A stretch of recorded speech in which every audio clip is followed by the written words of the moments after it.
नमस्कार छात्रों, मैं अमरदीप अटालकर आप सभी का इस ऑनलाइन कक्षा में हार्दिक स्वागत करता हूँ।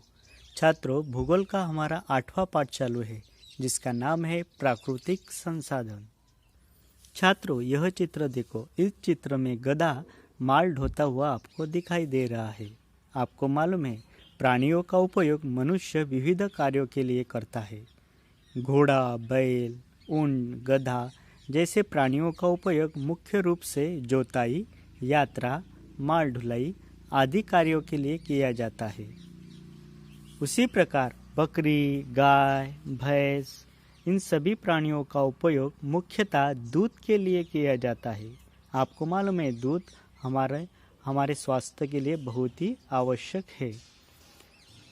प्राणियों से मांस, अंडे, हड्डियों का पाउडर, चमड़ा जैसे उत्पादन मिलते हैं। अब छात्रों, यह चित्र देखो। पत्थर की खदान से ट्रक में पत्थर भरे जाने का आपको यह चित्र दिख रहा है। हमने देखा है कि पत्थर का अर्थ खनिजों का मिश्रण।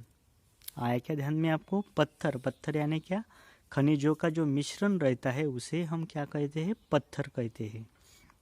रासायनिक प्रक्रिया होकर प्राकृतिक रूप से बने हुए अजैविक पदार्थ खनिज है। हमें खनिजों से विभिन्न धातुएं, रसायनें मिलते हैं। कुछ रसायनों का उपयोग औषधियाँ तैयार करने में भी होता है। खनिजों के उपयोग के आधार पर उनके दो समूह बनते हैं, धातु खनिज और अधातु खनिज। धातु खनिजों का उपयोग मुख्य रूप से विभिन्न प्रकार के धातुएं प्राप्त करने के लिए किया जाता है, जैसे लौह, बॉक्साइट आदि। अधातु खनिजों का उपयोग विभिन्न रसायनों को तैयार करने के लिए किया जाता है, जैसे जिप्सम, संदैव जिसे काला नमक भी कहते हैं, कैल्साइट आदि। छात्रों, अभी तक हमने ये सभी आकृतियाँ का अध्ययन किया है। किस तरह प्राकृतिक संसाधन हमारे लिए महत्वपूर्ण है यह जान लिया। तो इन सभी आकृतियों में मछली पकड़ने के कार्य को छोड़कर अन्य सभी प्राकृतिक संसाधन प्राप्त करने के कार्य मनुष्य जमीन पर करता हुआ आपको दिखाई देता है। यह बात आपके ध्यान में आई होंगी छात्रों। इसका अर्थ यह है कि भूमि अर्थात जमीन भी एक संसाधन है। भूमि पर जन्म लेने वाले अधिकांश सजीवों की वृद्धि, निवास और मृत्यु इसी जमीन पर होती है। भूमि संसाधन को असाधारण महत्व है छात्रों।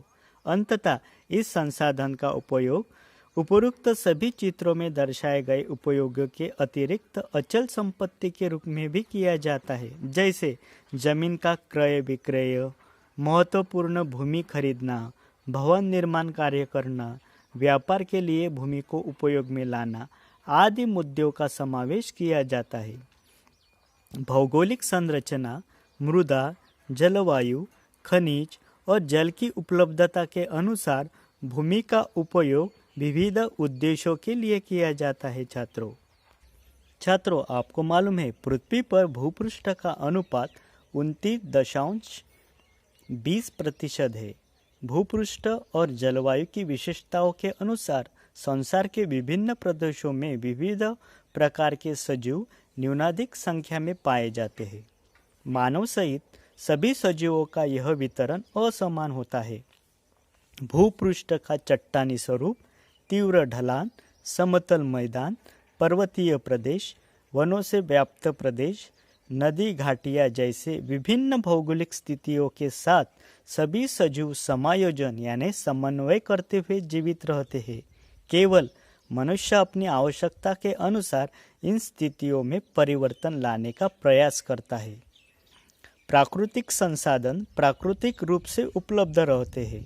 प्रत्येक सजीव इन संसाधनों का उपयोग अपनी आवश्यकता के अनुसार करता है, मगर मनुष्य अपनी बौद्धिक शक्ति के बल पर असंख्य प्राकृतिक संसाधनों का उपयोग अपने लिए करना प्रारंभ किया है। उन्होंने आगे चलकर जनसंख्या वृद्धि और मनुष्य के लोभ के कारण प्राकृतिक संसाधनों का अति उपयोग प्रारंभ हुआ। फलस्वरूप प्रकृति का संतुलन डगमगाना शुरू हुआ। इसी का अर्थ यह है कि मनुष्य को प्राकृतिक संसाधनों का उपयोग आवश्यकता के अनुसार और समझदारी के साथ करना चाहिए। तो छात्रों, हमें भी यह ध्यान में रखना होगा कि प्राकृतिक संसाधनों का जो उपयोग है वो हमें आवश्यकता के अनुसार करना है तथा समझदारी के साथ भी करना है। आज का होमवर्क, पेज नंबर 50 पर जो आपको स्वाध्याय दिया है, पाठ पर आधारित जो प्रश्न उत्तर आपको क्या करना है, अपने नोटबुक में लिखने हैं। धन्यवाद।